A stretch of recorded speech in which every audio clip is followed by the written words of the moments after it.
Алло, ассалам. Алейкум салом. Я только что до вас дозвонилась. Вы пока в прямом эфире? Бале, бале. Ага, понятно. Я вот насчет своего любимого города. Мне очень интересно. Вот мы, знаете, в другом городе мы переживаем за наш Памир. Мгм. Я не знаю, что там творится, почему так. Это же вообще, это нехорошо, это очень плохо, когда таджики с таджиками. Хаб. Мне вообще это не понять. Вы знаете, мы не такой народ, мы очень любим всех, мы всех приветствуем, кто приезжает в наш город. شما Мы از слышим بدخشان о هستین؟ памирских народах. Да. شما یکم کانتکت معلومات های اخیر دارین؟ یعنی صحبت کردین با هموطنان، شاید با فامیل ها، با نزدیکایی که در بدخشان دارین، وضعیت چگونه است؟ نما صحبت کردم ما اینترنت نداریم. تا حال ما اینترنت نیست؟ نمیتونیم یه بار خونگیامو نبینیم. نفهمیدم. تا حال در بدخشان اینترنت نیست؟ نه بدخشان در اینترنت یک ماه شید، یک ماه زیاد شید. واقعا در اینجا خلاف اون وعده هایی که بین گروه 44 که در بدخشان از جامعه شهروندی تأسیس داده شد و بین نشست حکومت جمهوری تاجیکستان مردم بدخشان که گذشت، در اینجا الکای حکومت باز هم به وعده خود وفا نکرد. اولین وعده هایی که داشتن اونا گفتن که ما ترتیبات جمعیتی را پیاده میکنیم، مسئله اینترنت را برای جامعه میتیم و جنایتکاران جزا میگیرن. Майле, Акаджан Гушкнет Мара, Мада Хозику, Мада вообще ами интернетом даркорнет. Я очень хочу, чтобы вот наши братья, вы знаете, у нас очень достойные братья, памирцы, Мохич, когда кордор нестем. Неки мора амхесио кадестан ки, а кое мора хамара сио кадестан, которые все на Памире, которые везде, все находятся. Мы вообще, у нас такие мужчины на Памире, Блин, мы всех уважаем, всех ценим, всех приветствуем. Насчет мардуми мы хотим мир, мы хотим тихо жить. Мы не хотим вот эти всякие провокации. Но против нас, это невозможно. Мы днем и ночью думаем об этом. Там маленький Памир. Зачем все прицепились к нам? Мы же не такой народ ужасный, чтобы کسی در یگان چگاندگی کنیم و یگان کسی رستیم و ما مردمی ما خلقی ما от соиш زندگی کرده هیچ کده коридор نیست. Який вообще вот мы не можем спокойно жить. Зачем это все надо? Мы же не чужие. Это стыдно, когда таджики против таджиков, понимаете? Агар ягон миллат дига хатме буд, неки мы, блин, это же бародар ба бародар. Это вообще ягон ҷода навиштагӣ нестан. Навози ман эфири шуморо гӯш кардам, шумо гуфтед ки ина ҳиёда мумкин гап задану чи ба ҳиёра мумкин гап задан нест. Демократия, озодӣ, любой человек имеет право, мода и сиюм, любой человек имеет право на гап задан, правильно? Но это не означает, что уже надо что-то сделать. Это несудимое дело. Просто понимаете, мы не хотим, мы не такой народ. Мы такой народ, мы, во-первых, никого не трогаем. Мы навегаем, что мы годы худ маласафет, когда мы на самом деле памирцы не такие. Ба мы хайронаем, чиба хама мора амхэджикдестану неки ҳичка наметонад шикастан помирёраю, помирё ҳичка да кордор нестан, помирё фақат мехоҳам мир. Мы хотим спокойно жить, и все наши братья тоже. Те же 24 ساعت ютуба тамошо кардестан мардако уҷа спокойни зиндагӣ доранд, ҳичка да кордор нест. Неки ай паҳлӯ ҳам хел гапҳо задестанд. Нельзя так, это стыдно. Таджики бо тоҷик, ҷанг таджик бо тоҷик. Як помери майдара ба худ пас гирифтан. Помер кай пас буд? ҳеҷ вақт. اصلا در اینجا اگر که همین عباره تاجیک در مقابل تاجیک Я женщина Памира, я женщина Памира. Хози Куина, например, хози садой вот свободное общение, то, что я вам говорю, меня могут там, например, ягончимада не тошавать. Мне фахр, ман фахр мекнам. Ман фахр мекнам, агар мара бигирам барои помирё бикшад. Я буду гордиться, что из-за моих памирцев меня убили или меня посадили. Но моя гонга не то назад. И так и остальные. Вы все это прекрасно, все видите, все слышите. Просто единственный кулу и хели, блин, вот это даже гушой уданда намедроя. Это неправильно. Я не знаю, я вот смотрю, ваш эфир прямой идет. Я тоже хотела попробовать пообщаться, пусть люди слышат, хотя хамбашинидеста, ну, толка нету. Спасибо вам за то, что вы вот эту информацию открыли, да, все доводите. Это очень хорошо, мы вам благодарны. Мы вас приветствуем, свой маленький Памир. Всех. Мы таджики. Мы по паспорту таджики. Мой хели нацист несте, мора нацист буфтестан. Некин халки мой хели нестай. У акой мо помирё, ай вахтиш Памирцы будем, мо мемонем помире. Мо хичкада кордор нестем, хичкара намерасем. Мы по жизни хотели мир, свободу и спокойно жить. Но со стороны это все неправильная информация насчет нас, насчет наших братьев. Наши братья, блин, всех уважают, всех ценят. За что им такую проблему создают? Они боятся? Нет, никто не боится. Габ кутарсданес, габ айбда. Айбдаки, ту милат, я тоджика задестаю, я тоджика ванхе. Уже публика, весь народ, весь мир знает, что братья Богамам хели кадеста. Так же нельзя, это неправильно.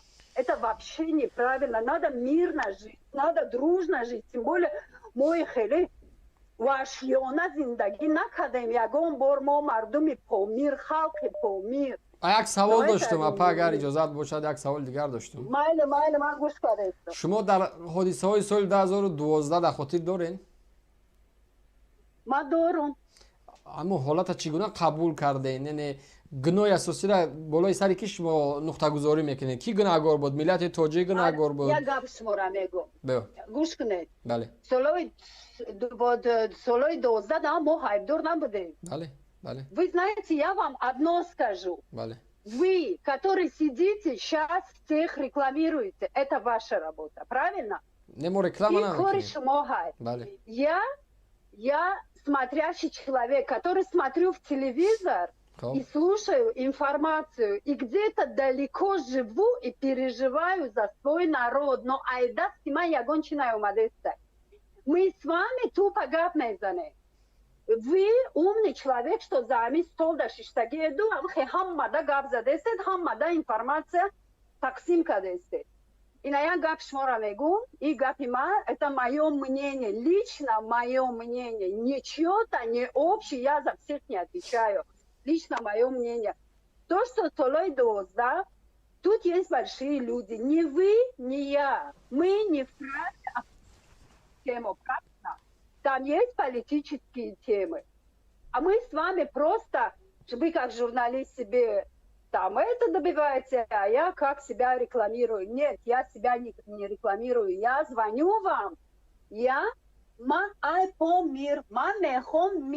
Мы хотим покой, мир, чтобы всех нас оставили в покое. Мы не хотим со своими таджиками драться, ругаться. Мы хотим мир. Вот я поэтому вам звоню. Памирцы хотят мир. Памирцы никогда никого не боятся, но мы хотим мир, потому что мы с миром выросли и дальше мир хотим. И потом еще одно вам скажу. То, что сейчас таджики против таджиков, вы знаете, в чужих городах любой таджик, я говорю, как сбрасатку, помири мехезар, мегад хэт ки таджики мора задеси или таджики мора ихели. Почему в других городах таджика нацисты накадесы? Именно хози помирё его рассудеса. Нельзя так. Памирцы хотят мир. Мы хотим справедливости. Мы не хотим, чтобы наши братья, мы никогда никого не боимся. Если убьют, мы сами, женщины, первые пойдем, чтобы нас убили. Мы хотим мир. Все, пусть до всех это дойдет. Пусть все нас оставят в покое. Это мое мнение. Гапой Маншмода. Спасибо вам большое. Ташакур. خب یک چند نقطه ها را در صحبت های اپا من میخوام ذکر بکنم بعد زنگ های دیگه قبول بکنیم. مسئله خب بین جنگ که سال 2012 گذشت بله فکر منین اپا درست بود که یعنی مردم بدخشان در اونجا گناهگار نبود. گناهگاری اساسی حکومت رژیم بود که اون منطقه را سرکوب کرد. سببهاش مشخص است، معلوم است دیگه. دنبال سبب نگردین. به دنبال چی میگردن مردم در شبستان ها؟ نمیخونم نمازی رو که از خدا یاد نیست. یعنی مردم به دنبال چی، کدام سبب میگردن دیگه؟ یک گروه تشکیل کردن، رفتن کشتن منطقه را، تیرباران کردن ساعت 4 صبح. در حالی که وقتی جنگ صورت میگیره آماده باشی جنگی است. اهالی را باید آگاه بکنن، نمیدونم که در خانه هاتون بشینین یا که آگاه بکنن که امنیت اون منطقه را به عهده بگیرن و ده ها با پروژه های دیگر از لحاظ امنیتی کسایی که دیگر افیسر و نمیدونم شخصایی که وین هستن از ما بهتر و خوبتر میدونن که در حالت جنگی چی باید کرد. ولی مردم در خواب غفلت یا که در خوردن غذا در وقت جنگ شهروند، در وقت رمضان صبحگاه منطقه داخل شدن، یک را مردم کشتن. طبیعی است که رژیم گناهکار بود. در سال 2021 هم در مسئله قضیه گلبدین ما 2014 و 18 که میدونیم چی بود.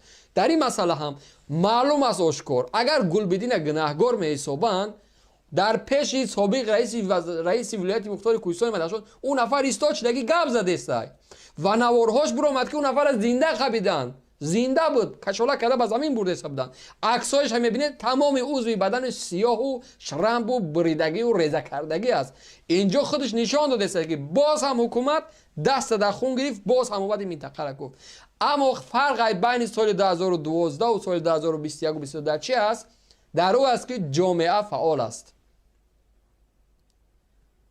اگر همین شب و روز هم ما مردم در غم تیک تاک و در غم قدم قربان و در غم رقص و بازی و در غم چهار دیگر نمیدونم چرت و پرت‌های دیگر رو میشیدیم، هیچ اهمیت به سیاست، به ساخت دولتداری، به برنامه رژیم نمیزیم. من در اون شکی نداشتم که ده ها تا خون بیگناه برادرای بدخشان باز هم میریخت.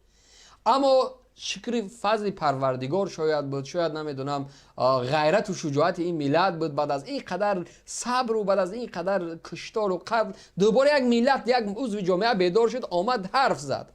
بخواب شبهای بخوابی مبارزه شاید بود، شاید دعای کسای گروه حرکت شخصیت بود که بالاخره ما و شما لااقل حالا با آخر نرسیدیم اما کار را انجام دادیم. شاید کسایی میگه فقط گپ میزنین، گپ زدن سخت‌ترین عمل است که انجام میدی، سخت‌ترین عمل است. نه همه میتونه ببره گپ زنه. یعنی شما گپ زدن یک چیزی خورد، یک چیزی عادی میگه، نه، گپ زدن سخت‌ترین عملی است که باید یک انسان میبره گپ میزنه، اینفورماسیون میده، معلومات میده، جامعه را بیدار میکنه.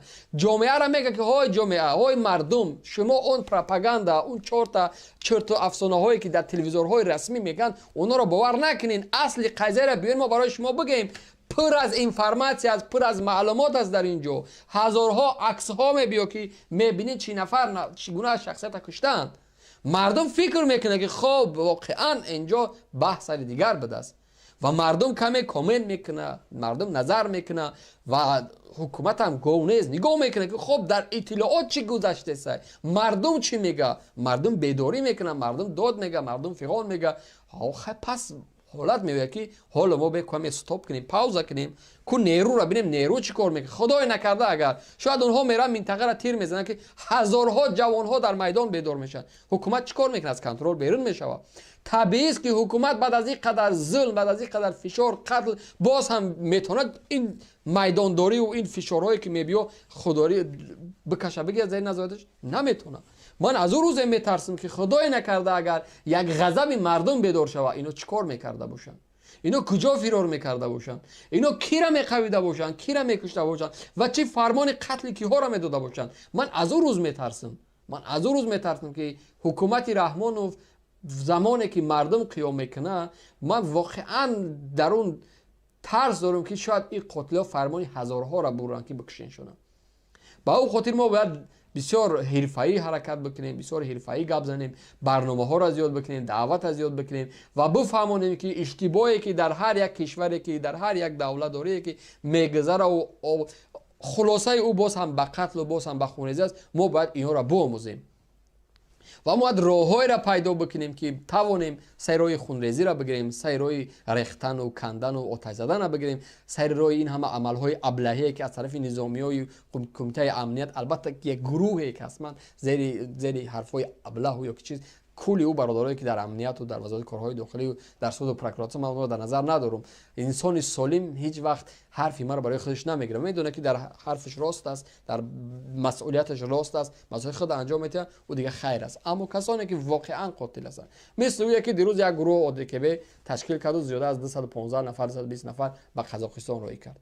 کی بودن اونها؟ سبب از مقصد از رفتن اونها در اونجا چی بود؟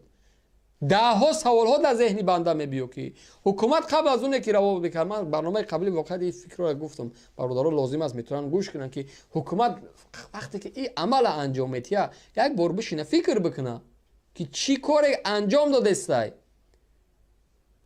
با حکومت افغانستان ما گنده، با حکومت قرقیزستان ما مشکلات داریم. امروز اومدیم قزاقستان قطعا ملکه با مردمش ما مشکل داریم، در روسیه ما را میکشن. چیکار باید بکنیم؟ کسایی بودن که از حکومت طالب نگران بودن که چرا در پنجشیر اطلاعات نیست، اینترنت نیست، قطع کردن. حکومت طالب یک حکومت خونخوار و یک حکومت نابکار نمیدون میخواین، میگه که چرا اونها قطع کردن اطلاعات و اینترنت، نامردی کردن. پس شما ببینید که نشست برگزار گردید، ترتیبات جمعیتی را وعده دادند، گروهی مخصوص از جامعه شهروندی ولایت مختار کوهستان بدخشان آماده شد با نام گروه 44، رفتن نشستن، رئیس ولایت مختار کوهستان بدخشان و نماینده‌های وزارت کارهای داخلی و کمیته امنیت نشستن، گفتن که ما مسئله اینترنت برای مردم پیاده میکنیم، جنایتکاران جزا میگیرن، ترتیبات جاری میشود، مردم آزاد زندگی میکنن، صلح و ثبات، امنیت دیگه. اما بعد از اون نشست راهبریتی که در اون نشست بدن سود و پروکورور دعوتشون میکنه. کسانی که اعتراض کرده بودن زیاده از 66 نفر خطا نکنم دیگر در خط سیاه مونده که از تاجیکستان بیرون رفتن نمیتونن. 13 نفری که در اعتراض بودن تابوت گلبدین به میدان آوردن، اونها را دستگیر کردن. در روسیه کسایی که اعتراض کردن دستگیر کردن، دستگیر کرده ایستادن، دپور کرده ایستادن و مثل این ده ها مثال های دیگر میبینیم. حکومت باز هم در یک نشستی رسمی که در اون منطقه گذران آمد، باز هم در اون نشست خیانت کرد. کجا ما دیگر باور به حکومت داشته باشیم؟ کجا ما باید بشینیم و حکومت گوش بکنیم؟ ساعت میدان رسیده است، ساعت مردم به میدان بریزه، اعتراض بکنن. واقعا ساعت رسیده است که دیگر ما بگیم بس است، دیگر فریب، مکر بس است، شیطانی بس است، منطقه را بگذارین آرام. نمیتونین آرام کنار برین، یک کسی دیگه بیا منطقه را آرام بکنه. چی گپ است؟ 12 کشتین، 14 کشتین، 18 کشتین، 21 کشتین، 22. من باز هم میگم واقعا منطقه در یک حالت بسیار احساساتی قرار داره. من باز هم میگم که من واقعا از تجربه‌ای که دیدیم و گذشتیم، از اون برنامه رژیم، وقتی یک نفر در بالای سیاست کار میگیره دور نگاه کردن میبینم که حکومت چه کاری را انجام داد. در بدخشان حالا این نقطه گذاری نکرده است، پافشاری دارن. هر روز تلویزیون‌های رسمی شما ببینین، تلویزیون‌های رسمی بدخشان ببینید چی برنامه‌ها، تروریست، اکستریمیست، جنایتکار، قاتل، نمیدونم دیگر باید جزا بگیره، صلح و ثبات باید باشه، تروریست جزا بگیره، اعتراضگران جزا بگیرن. این پیامک‌هایی است که شما جزا میگیرین، شما به این نگین که ما شما رو آزاد نهادیم. با او خاطر ما نگذاریم که زندان‌ها پر از اعتراضگران باز هم شوند.